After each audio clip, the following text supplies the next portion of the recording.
Welcome to Glorified Gutsy Gaming. I'm Jake, And I'm Katie. and today we are doing our top 22 board games of the year. These are more obscure, mostly Kickstarter games. They're not big box campaigns or anything like that. So if you're tired of seeing the same 10 to 15 games everybody's put on their list this year, like I am, hopefully this is for you. So without further ado, my number 10 is Dice Throne Santa vs. Krampus, which is on a couple people's top 10s already I've seen, but not everybody's, and this is on the low end of my list. This is the fourth installment of their series. They've done Season 1, Season 2, Marvel, and now they've done this small Christmas one where it's a head-to-head, like Yahtzee-style battler where you can upgrade and have card effects. It's a little more advanced. I like it. And it could go up or it could fall off depending on what games we play in the future, but Katie liked it more. Yes, it was top. It was mine number 2 actually. Dice Throne Santa. But I I liked the theming of Krampus a lot. I really He was fun to play. Yes, he was. I enjoyed playing that game. We played it twice, and usually if we play a game twice in one sitting, that generally means we like it. Though we did want to try each character before making our list and putting it away. Yeah. I've played it with her brother also. I think the only thing I didn't quite get was the coal, like when it goes away. The rules were a little unclear there, and I kind of looked it up a little bit, but the player powers are fun. Santa's kind of like this upbeat character. Yeah, but Krampus has little minions, and I think that's everybody's. Fun. Yeah, the little minions that come out to help you. I think that's what made the game for me, because I had a lot of fun destroying him with some of the little. Destroying, you lost. That's true. Santa. Well, I was winning for most of the game, and then you came back with your jolly spirit. You know? All right, so let's get to number 9. Number 9 is Prognosis Death. This was a little card game, and it was this company's first, I think it's Flying Man Games, but their first game on Kickstarter, very small, just a deck of cards, and it is really interesting because there's a lot of little mechanisms going on at the same time where you've got cards you're flipping the other way that other people can use, but you can't, but they count against you at the end. Or when you play things, they may or may not have an effect depending on what symbol is on the card and when you play them. There's a lot of little tidbits that make it kind of hard to teach, actually, considering the size of the game. Well, for people who don't play board games very often, I would say I feel like it's easy to get a hang of because it's just it's matching symbols and it's a set collection. Yeah, game. so I feel like if you play set collection games or matching games, you probably will.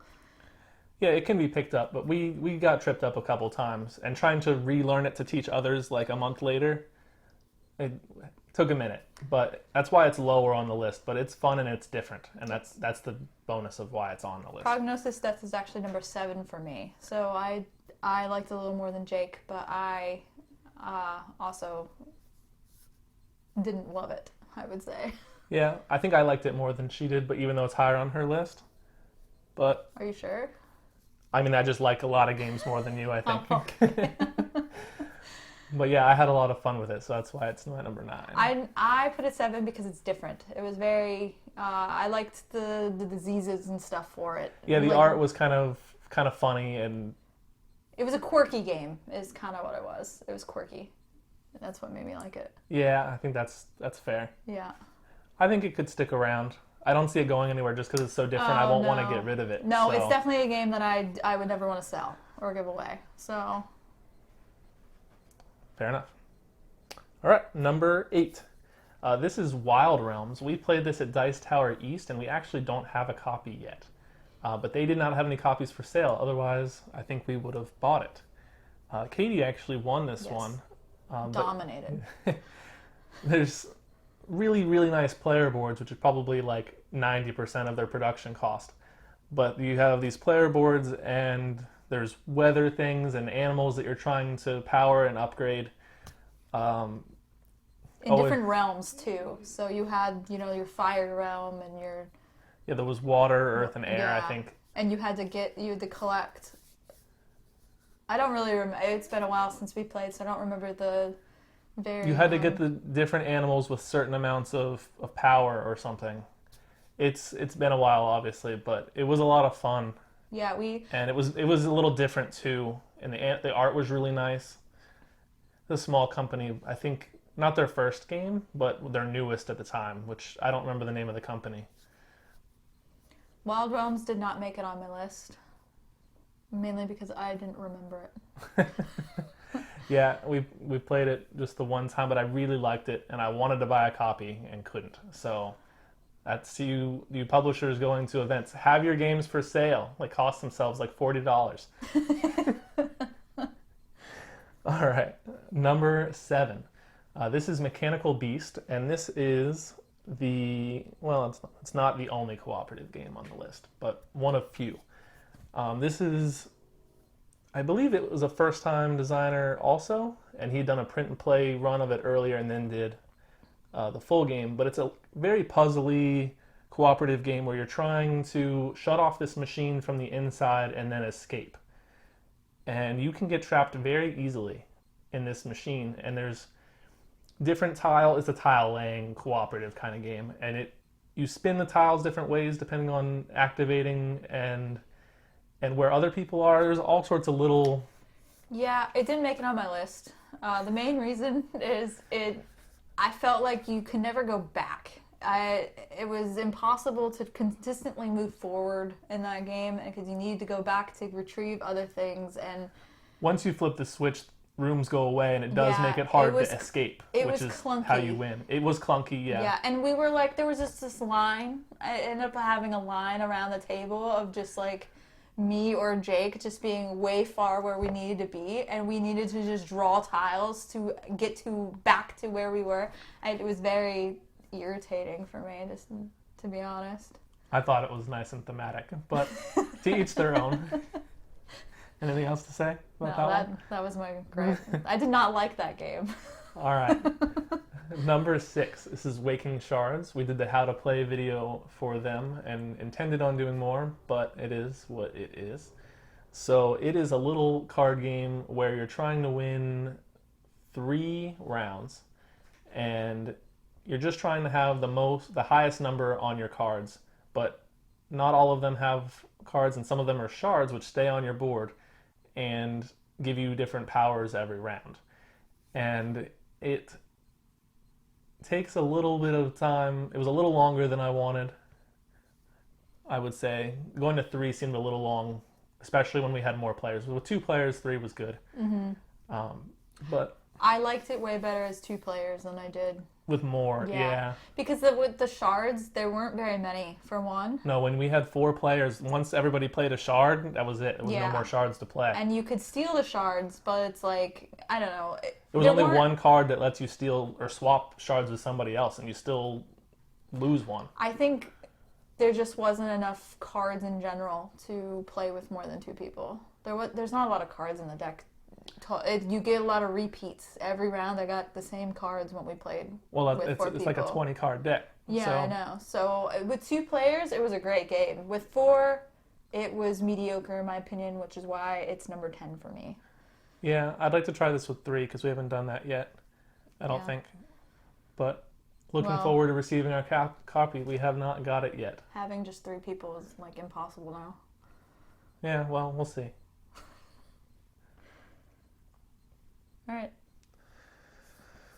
All right, number 5. This is Don't Go In There. This is from Road to Infamy Games. This is their 5th game, I think.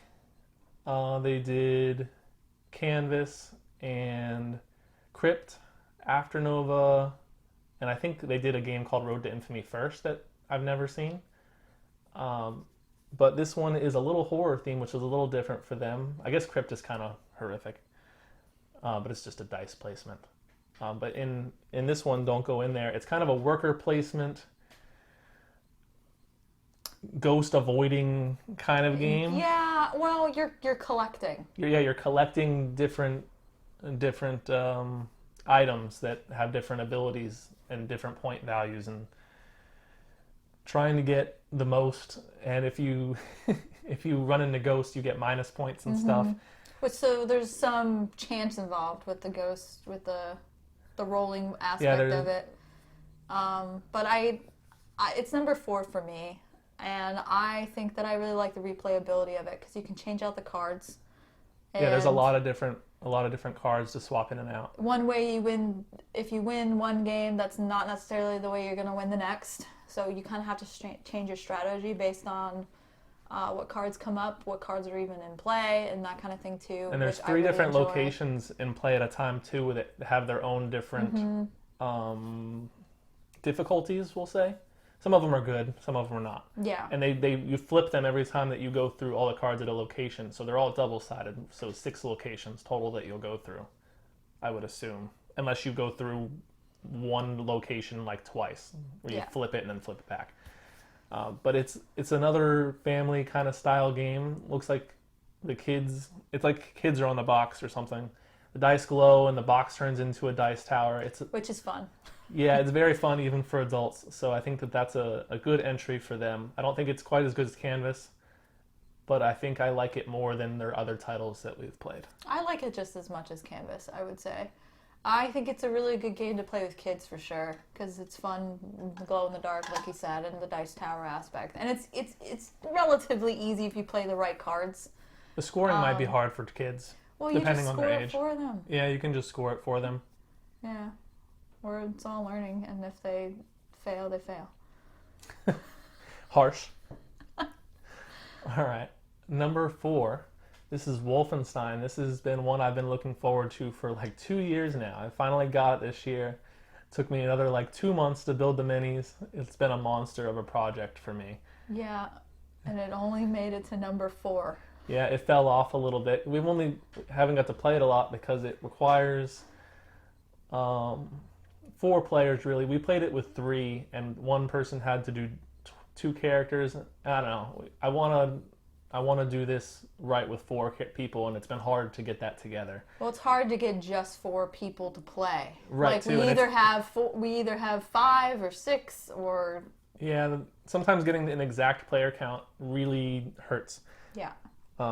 Which I'll talk about in other videos and with other things, but getting a certain player count, especially when it's tight like that, like getting a 2-player only or a 3-player only, it's really hard, which is probably why it's fallen off a little bit. And the setup and takedown is really long and lengthy, but the rules for as big of a game as it is really weren't that complex. But I'm a pretty big fan of the video game series. I haven't played all of them, but I really have enjoyed the ones I've liked. I'm really looking forward to the Old Blood expansion that I haven't got to yet, but it is Nazi zombies, and that's what I'm here for. Wolfenstein was actually 9 on the list. I don't think I generally like the dungeon crawl kind of games, and I did not play the video game of it, so I don't think I have a nostalgia feel for it like he does. Yeah, you and Michael aren't big on the dungeon crawl. No, because it was kind of like Gears of War. It was almost exactly like Gears of War. Those games all are kind of similar, Doom and Gears of War and some of that. So that's why it's kind of fallen down a little bit. Haven't got to play it as much, and it's just harder to get to. That's all. Mm-hmm. All right, number 3. This is Calling All Knights. This was a little funny Kickstarter with ridiculous art, different knights, and it's a trick-taking game and a betting game, kind of like Skull King, but it works better for 2 players than Skull King does. And your monsters come up, and you're trying to slay these monsters, and they're worth a certain amount of points. And some of them are minus points, and there's different variables to get more, like they stack and stuff like that. Mm-hmm. And there's, I think, 4 different suits, and the monsters come in different suits, and that's how you fight to win them highest number and such. The Calling on Ice was actually 1 for me. I really like that I never win for 1, and I have a lot of fun. So that means that I really like the game. It's impossible to know what numbers you need to put up on the board sometimes, because you think you're the highest, and then someone beats you. Like, you have a 13, and that's the one round someone has a 14. And You think, oh, there's no chance that people are going to have a yellow. I'll win this one. And then someone throws down a yellow. And I don't know. It's a lot of... I feel like everybody yells at everybody else and laughs about chaotic. it. It's very chaotic fun, I think. That's how it is with Skull King too. Yes. And sometimes trying to hit your bet it really hurts. You think you have it in the bag, and then you hit your bet but you didn't get any points, or you don't hit your bet and you only won like one thing. It's a fun, oh dang it kind of thing. Yeah. You know? Yeah, Jake curses a lot in those games. It could have been a lot higher. I'd consider this for 1 and 2 also. A lot of fun. I hope that we continue to like it as much. Oh, I'm sure we will, because I mean, Skull King is forever. And Skull King is one of our favorites. Yeah, and it's a Skull King-esque kind of game that we can play together, just us. And I think it's shorter than Skull King too. Mm-hmm. Skull King goes 10 rounds. This only goes 4. 0, 2, 4, 6, 8, 10. No, 5. I guess it goes 5 also. But the rounds are quicker, I feel like. Quicker. Yeah, I guess the other one goes to 10. So this one's like half the time. Once you get to 5 in Skull King, I feel like it slows down, because it's 5 round the table kind of throwing down cards. And especially when it's like 10 cards you got to go through. It gets a little long.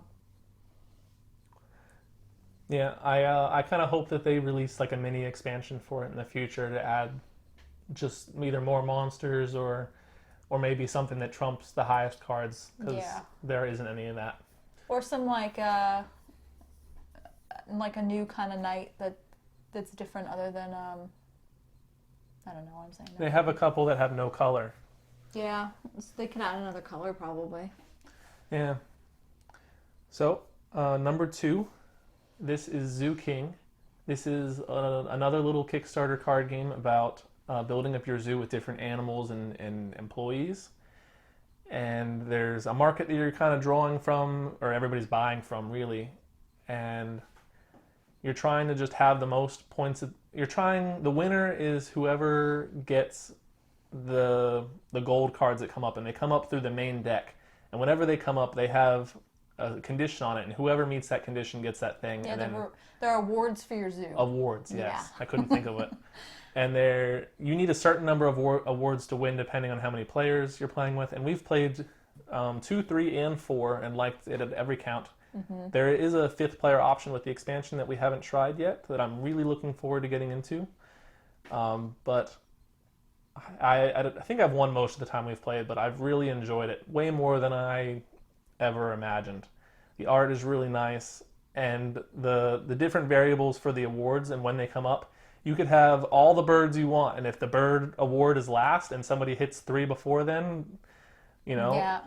So when the awards come up, really make the game for me, because it changes the win conditions and when, and you don't know. So you're just trying to kind of even out your zoo across the board to hit as many of those awards as possible. It's funny because that's why I don't like it. Yeah. It's number 6 for me, and I liked playing it, but the irritating thing for me is I don't know what goals to go for. And one game I tried to get birds, and that award didn't even come up. And I don't know. I spent all this time collecting all these birds, and I didn't even need the birds. So the last time we played, I got a taste of my own kind of medicine with Michael, because he had just like one more than me, and like 2 different things. And if I had like one more turn, I could have had it. Yeah. So I find that irritating. I might just never be on the right side of that. And Jake usually wins it if there's a very close game. Jake's usually the winner on it, so it's probably why it's higher on your list. I do not have much luck with that. Yeah, they even got sponsored by Dippin' Dots to include a Dippin' Dots stand in the locations in their game. The locations are fun. I think that's the fun part about it is I feel like it's very thematic. Yeah, they did a good job. They really did. Yeah, with like the stands or the zookeeper people. Yeah, the staff or the whatever. Staff and locations were good. Yeah, and they all make sense. I felt like when you read the card, when you barely know how to play the game and you read what they do, you can understand what they do while you're playing the game. Yeah, it was just a very easy to learn game, and there was a lot involved, so it makes it a good game. Yeah, I agree. All right, number 1 for me. This one really shot up I didn't have it on the list at first. I kind of forgot that it was this year because I had pre-ordered it last year. And this is Last One Alive. This is a little zombie dice game with a lot of push your luck and trying to pass on your bad luck to somebody else, and rolling and killing zombies. It's a lot of silly fun, and sometimes you can have all three items, and it doesn't matter if there's just too many zombies coming at you. And it's a lot of silly fun that I think we're probably going to play every year. Yeah, definitely.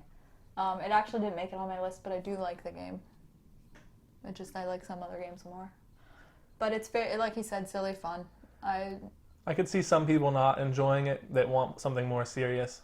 Yeah. But it's a good starter game. Like if you're gonna have a game day, to start with something like that though, because it's just you're just rolling dice basically. I think it's more involved in than say zombie dice. That's just dice rolling, and you're trying to get to a certain number. This, you're trying to outlive and pass. You're going to have zombies, and you're either trying to kill them or pass them to the next player for them to take on. And you can get different items, and there's more variables. And I think that I liked zombie dice, but maybe not enough to really care that much. And this gave me a reason to care. And I think it kind of fixed it gave me a meatier version of that, to where it's short enough that, if I have some bad luck, it doesn't really matter. And it's fun enough if you get eliminated to kind of watch and see what happens to others. Where a lot of games, if you get eliminated, sometimes you're kind of just waiting. Like with Unmatched, sometimes if you get eliminated early, you're kind of waiting around a lot, and you're not really planning your own next moves. So there's not a lot you can do. But for an elimination game, I really enjoyed it. Yep. All right. Well, I have some on my list that you didn't mention. For one, I have Bridge City Poker at number 8 for me, which is basically what it sounds like. It's just a normal card game, really, with the suits of bridges, and you're trying to make like 4 of a kind or 3 of a kind and stuff like that. I liked it because it was just an easier kind of game. Yeah, there's a couple of those easier card games that were on Kickstarter that I liked as well. It had a couple variable cards that you could play that I thought were really quite fun. Yeah, I thought it was like a good...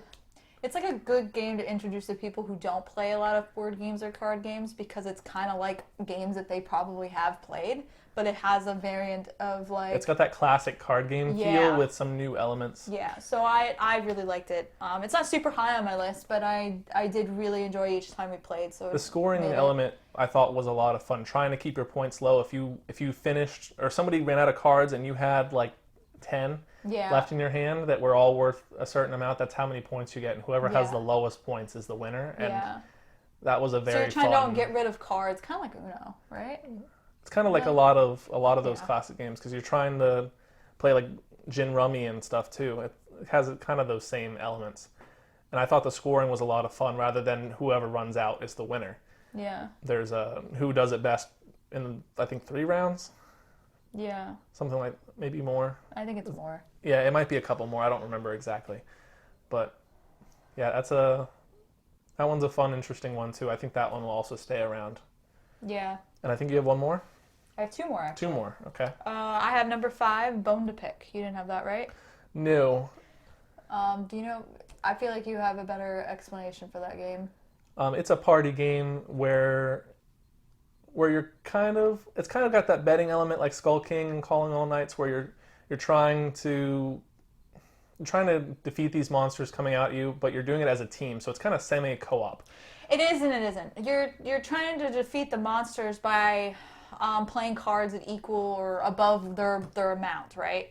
And whoever plays the higher card of that is the one who defeats it, essentially. Yeah, and then so that person that played the highest number then contributed the most to killing that monster gets the card. But it's easy to screw people over by letting the monster get away and the other person putting a number, and they just kind of lose their card. Because it's a counting cards kind of game, which is why I like it a lot. But if you if the whole group doesn't kill like 3 monsters, then everybody loses, and whoever spent the most would be the winner because they didn't screw over the party. Yeah. It's a fun one. I'd really like to try with more players. Yeah, we only played just us, but I really Yeah, we played enjoyed just the two of us a couple times. Yeah. And I think it works at 2. I think it would work better with more. But the fact that it worked, like party game kind of like that works at all of the 2 is kind of surprising. Yeah, and a lot of the games we play just the two of us, so I tend to lean on games that we've played. Yeah. I also have Pilfering Pandas for number 3, which I think Jake didn't really. We only played that once for one. We played one sitting and or 2 sittings, and we played it a handful of times. I'm actually surprised it's on your list because I won and it seemed to irritate you. I won every time. This is another one of those classic kind of card games with new stuff in it. Yeah, but I liked the. The art's amazing. Yeah, the art was it's a really cute game for one, but it had the animal aspect. I forgot. It's kind of got its own zoo feeling too, but we played it competitive. There's a cooperative version as well that we haven't got to yet, and I liked this one too, but we need to play it with some other people. Yeah, we definitely need to play it with more people. And we played it very early in the year. It was one of the first games we played this year. It kind of fell off my radar a little bit. A lot of the we ones. have a lot of games to play still. So. Yeah, tons, so many games. And a lot of the time when people come over, we play the same ones because it's requested. Yeah, we do play a lot of the same games. Yeah. So we most of the time play new games, just the 2 of us. So and then getting a new one in, we kind of have to nudge people along into it. Yeah, and it's slowed down a lot because of the baby. So. Yeah, but that's another kind of classic card game feeling with new modern elements. It's cute. That's why it got to 2 probably for me, is I really, really thought it was cute. It was very cute. They sold little pins with it too, yeah, which I didn't get any. But I took a lot because I really liked them. And I didn't even play the game yet, right? No, that was for Wild Realms. Never mind. Disregard everything I said. Stickers. Stickers are fun, guys. Give out stickers at conventions. All right, so that is our list. I only left one other game off that I thought about, but we're going to review this next year when we're doing 2023 games. So every year we're probably going to play more games from this year that we missed out on. We missed tons of games. There's hundreds of games that come out each year. These are just the ones that I had mostly already ordered or found this year or ran into. So it's bound to change drastically because this list changed throughout the year probably 10 times. Every time we played a new game, it was like, oh, that's going on the list. So it'll change by next year, and I hope you guys all watch again next year. Any final closing words? Nope. So long.